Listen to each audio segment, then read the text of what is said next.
Hello, আসসালামু আলাইকুম। আমি রাজীব। তোমাদের জন্য গ্রাসহপারের একটা টিউটোরিয়াল নিয়ে আসলাম।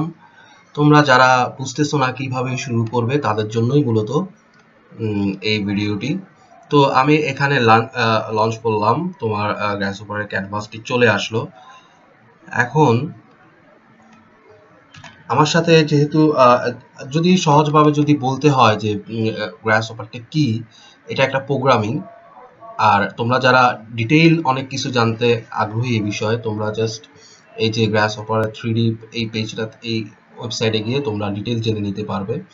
তো আমি যেটা করব, তোমরা যারা শুরু করতে চাইতেছো বা বুঝতেছো না কিভাবে তোমরা শুরু করবে, তাদেরকে জাস্ট ওইটাই আমি ধরিয়ে দিব। তো প্রথমে যেটা করতে হবে, প্রথম কাজ যেটা হবে সেটা হলো তোমরা ফুড ফর রাইনোতে যাবা, গিয়ে এই বাইফোকাল টা তোমরা ডাউনলোড করে নিবে। ডাউনলোড করে তারপর ইনস্টল দিবে। এটা সুবিধাটা আমি তোমাদেরকে বলবো পরে। তো এখন আসো আমরা এই ক্যানভাসটার দিকে তাকাই। দেখো, এই যে এখানেই মূলত তোমার প্রোগ্রামিং গুলা করা হয় আর কি। আর এটাতে তুমি যদি ডবল ক্লিক করো তাহলে তোমার কাজের সুবিধার জন্য তুমি এটা চাইলে ডক করে রাখতে পারো। আবার যদি তুমি ডবল ক্লিক করো তাহলে এটা কিন্তু এক্সপেন্ড হয়ে গেল। এখন অন্যান্য প্রোগ্রামের মতোই দেখো এখানে ফাইল, এডিট, ভিউ, ডিসপ্লে এগুলো দেওয়া আছে। এই রিবনটাতে ফাইলে যদি চাও, চাইলে তুমি এখানে নিউ ডকুমেন্ট সাজাতে পারো, অথবা তুমি যদি কোনো ডেফিনেশন ওপেন করতে চাও তাহলে ওপেনে গিয়ে তুমি জাস্ট ধরো আমি এখানে একটা ডেফিনেশন ওপেন করতেছি, ওপেন হয়ে যাবে। অ্যাজ ইউজুয়াল যেসব প্রোগ্রামগুলোতে যেভাবে করা হয় এগুলো তোমরা জানো। তারপর তুমি চাইলে এখানে ফাইলে গিয়ে তুমি যদি রিসেন্ট ফাইলে যাও, এখানে দেখো চাইলে 10টা কাজ পর্যন্ত তুমি তোমার ভিউ সহ দেখতে দেখতে পারবে। তারপর আচ্ছা, প্রিফারেন্সে গিয়ে কিছু জিনিস ঠিক করে নেওয়া উচিত আমাদের। এখানে অথরে যাবা, গিয়ে তোমার নাম, ঠিকানা এগুলা লিখে রাখতে পারো। ডিসপ্লেতে আপাতত কিছু চেঞ্জ করার নেই, ফ্রন্টেও চেঞ্জ করার নেই।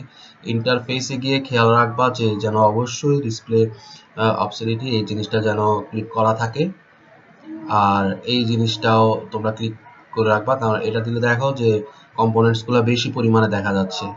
তো এটা আসলে কাজের সুবিধার জন্য, যে তুমি একবারে সবকিছু আহ, দেখতে পারবা। আর এই জিনিসগুলোর সুবিধাটা হলো কি, তুমি সাইনগুলা কাজ করতে হতে তুমি সাইনগুলা দেখলেই তোমার মনে পড়ে যাবে যে ও আচ্ছা, এটা হলো কার্ভের সাইন, হলো এটা পয়েন্টের সাইন, হলো এটা।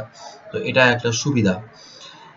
প্যালেটে আপাতত কিছুই চেঞ্জ করা নাই। ভিউ পোর্টেও এখানেও আছে ভিউ পোর্ট, এগুলো আমরা পরে ডিটেল আলাপ আলোচনা করব। আপাতত এগুলার কোনো কাজ নেই। উইজেটে গিয়ে তোমরা এখানেও আসলে ওরকম এখানে এই জিনিসটা একটু চেক করে রাখবা যে শো মার্ক অফ উইজেট, এটা চেক আছে কিনা। আর বটম লেফট, অর্থাৎ এটা তুমি যে কাজ করবা এই কাজগুলো এখানে তোমার শো করবে। তো এটা 6টা 8টা পর্যন্ত দিয়ে রাখলে ইনাফ, আই থিঙ্ক। আর বেশি দেওয়ার নাই। আর ফাইলে গিয়ে অবশ্যই তো রাইনোতে যারা কাজ করো তারা তো জানোই যে কোনো মুহূর্তে ক্র্যাশ করতে পারে। তো অ্যানাবল অটো সেভ এটা অবশ্যই তোমরা দিয়ে রাখবা। তো আপাতত এতটুকুই, আর কিছু দেখানোর নেই।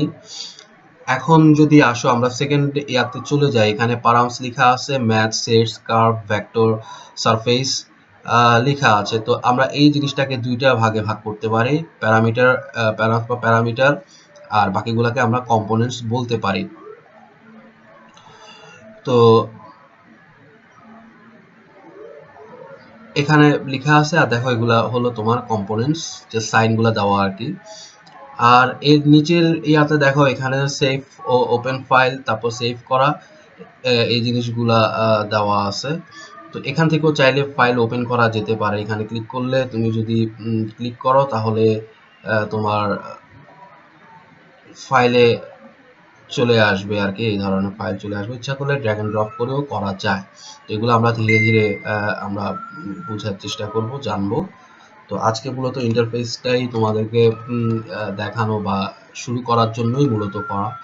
তো এখন দেখো কিভাবে কাজ করে, ধরো আমি এখানে ম্যাথসের আন্ডারে গেলাম, ম্যাথসের আন্ডারে গিয়ে যদি আমি এডিশন ক্লিক করে যদি এখানে ড্র্যাগ এন্ড ড্রপ করি, তাহলে দেখো এই কম্পোনেন্টসের মধ্যে a প্লাস বি আর আর লেখা আছে, অর্থাৎ এ ফার্স্ট আইটেম, সেকেন্ড আইটেম। যদি তুমি কার্সরটা রাখো এটার উপরে, তুমি ইনফরমেশনটা পেয়ে যাবে।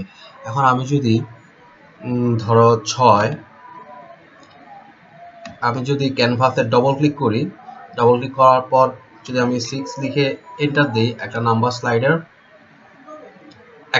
স্লাইডার চলে আসলো। এবার আবার যদি আমি তোমাকে ধরো 10 লিখে এন্টার দেই, তখন আরেকটা স্লাইডার চলে আসলো, দুইটা স্লাইডার চলে আসলো। এই জিনিসটা ইচ্ছা করলে তোমার পারামসের আন্ডারে এখানেও দেখো নাম্বার স্লাইডার লেখা আছে। তো এখন কিভাবে এই প্রোগ্রামিংটা কানেক্টিং করতে হবে, খুব ইজি। স্লাইডার 6 আমি এর সাথে যোগ করলাম, আর স্লাইডার 10টা যেটা বির সাথে যোগ করলাম, তাহলে কত হবে? 16 হবে, এটা সবাই জানি। তো এখন এই রেজাল্টটা তুমি কিভাবে জানবা? জাস্ট প্যানেলটা যদি আমি নেই, ড্র্যাগ এন্ড ড্রপ করে যদি আমি এটার সাথে ক্লিক করে, তাহলে এখানে 16টা লেখা উঠবে। অথবা আমি যদি নিচে ডবল ক্লিক করে যদি প্যানেল টাইপ করি, তাহলেও কিন্তু চলে আসবে জিনিসটা। এই জিনিসগুলো আমরা ধীরে ধীরে জানবো, বুঝবো। আর যে বাইফোকালটা তোমাদের ইনস্টল করতে বলছিলাম, এটার সুবিধাটা কি আমি বলি। এই যে এখানে বাইফোকালটা আছে, এটা আমি যদি ক্লিক করে যদি এখানে যদি নেই, দেখো এখানে এডিশন সাইনটার উপরে নামটা লেখা আছে। ধরো আমি এখানে পারামসের আন্ডারে পয়েন্ট নিলাম, পয়েন্টের উপরে লেখা থাকলো নামটা, তারপর কার্ভস নিলাম, লেখা থাকলো। তো জিনিসগুলো আসলে কি তোমার কাজের জন্য সুবিধা হবে। তো এতটুকুই আজকে তোমাদেরকে দেখানো। ইনশাল্লাহ আমরা নেক্সট ক্লাসে বা নেক্সট ভিডিওতে আমরা আরো ডিটেইল আলাপ আলোচনা করব, ভালো কিছু করার চেষ্টা করব। তো তোমরা যারা যারা আগ্রহী, তোমরা চাইলে তোমাদের নাম, ব্যাচ, আইডি এগুলো দিয়ে রাখতে পারো। আর বৃহস্পতিবার যেহেতু আমাদের স্টুডিওর পরে আমরা কিছুটা সময় পাই, আমরা একসাথে ল্যাবে বসার চেষ্টা করব। তো সবাই ভালো থেকো। আসসালামু আলাইকুম।